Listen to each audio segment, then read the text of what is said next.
রাস্তাঘাটে যাওয়া, মানুষ যাওয়া খুব দুঃসাইট, যে অবস্থা, রাস্তাঘাটও ভালো না। তারপরে কষ্ট করে যাইতেছি, কি যে অবস্থা এখানে, মানে বলার বাইরে আর কি। গভীর জঙ্গলে চলে আসি, এই দেখেন কি রাস্তা। এটা হলো নতুন একটা অভিজ্ঞতা।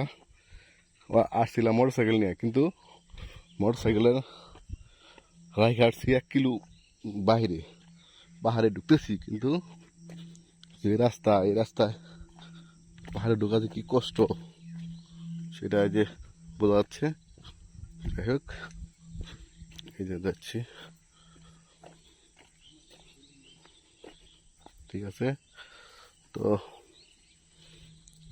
এটা আসতেছি, এই যে দেখেন এক পাশে ই লাগানো হয়েছে, ধান লাগানো হয়েছে, আর এক পাশে পাহাড়ের ধারেই ধান লাগানো হয়েছে। ধানগুলা দেখেন কত সুন্দর হয়েছে, অনেক সুন্দর হয়েছে। আবার ধানগুলার আবার অনেক সুন্দর হয়েছে। এই যে এই পাশে পাহাড়, এই যে পাহাড়, গভীর পাহাড়, খালি ঘাস আর ঘাস।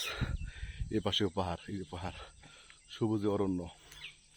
তো আমি হাঁটতে হাঁটতে মোটামুটি ক্লান্ত হয়ে গেছি, কথা বলতেছি যে মানে অনেক কষ্টে। তো অনেক আপনাদের এই পাহাড়ি রাস্তা দেখাইলাম, দেখানোর জন্য এইখানে ভিডিও করা আসলেও। এই যে দেখেন কি অবস্থা, ও খুব ভালো। এই যে দেখলাম আর কি, অনেক সুন্দর লাগলো এই রাস্তাটা। দেখেন কি পাহাড়, পর্বত, পাহাড়, খালি পাহাড় আর পাহাড়। তো সবাই ভালো থাকবেন।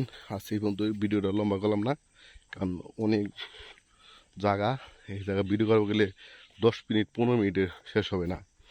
তো আমি 20 মিনিটেও শেষ হবো না, আমি তারপরেও এই এখন শেষ করে যাচ্ছি, কারণ কথা বলতে পারতেছি না, কি বলবো। হ্যাঁ, মানে মানে অস্থির হয়ে গেছি গিয়া হাঁটতে হাঁটতে। রোদ নাই, বাতাস, একদম তৃষ্ণা গরম, খুবই খারাপ লাগতেছে। তো সবাই ভালো থাকবেন, ভিডিওটা আপলোড করব, ভালো লাগলে অবশ্যই শেয়ার করবেন, কমেন্ট করবেন। আসসালামু আলাইকুম।